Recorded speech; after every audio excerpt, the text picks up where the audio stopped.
What if one of the strongest substances on Earth was discovered not through genius, but through frustration? In 1942, inside a wartime laboratory in the United States, the air smelled of solvents and hot metal. The world was on fire, and scientists were racing the clock. Bullets flew overseas, and every invention had to serve survival. A young chemist was tasked with a simple-sounding goal: create a clear plastic for gun sights, something transparent, durable, and precise. But science doesn't always listen. Every mixture he touched failed. Some cracked, some fogged, and one ruined everything.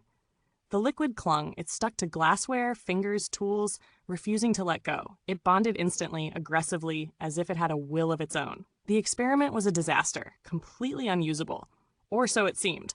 The substance was cyanoacrylate. At the time, it was dismissed as a nuisance, too sticky, too uncontrollable. The project moved on, and the formula was shelved, forgotten in the shadow of war. Years passed. Then, in the 1950s, that same chemist encountered the compound again. Older now, wiser.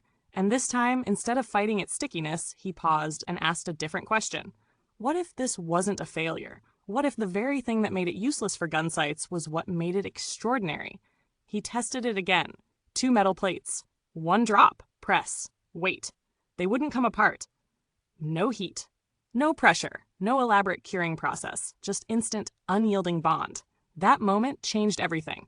What began as a wartime mistake became a quiet revolution. Superglue, once rejected, proved stronger than steel under the right conditions. It found its way into factories, hospitals, homes. Surgeons used it to close wounds. Mechanics used it to hold engines together. Ordinary people fixed broken toys, cracked mugs, shattered memories. All from a failure no one wanted. There's a strange poetry in that. A reminder that discovery doesn't always arrive wearing a crown. Sometimes it shows up as a problem, an annoyance, something that ruins your plans. But history has a way of rewarding those who look twice. Because superglue wasn't invented by accident, it was recognized by accident. And maybe that's the real lesson hiding in that lab in 1942. The line between failure and breakthrough is often just a shift in perspective. If this story stuck with you, no pun intended, please like, share, and subscribe.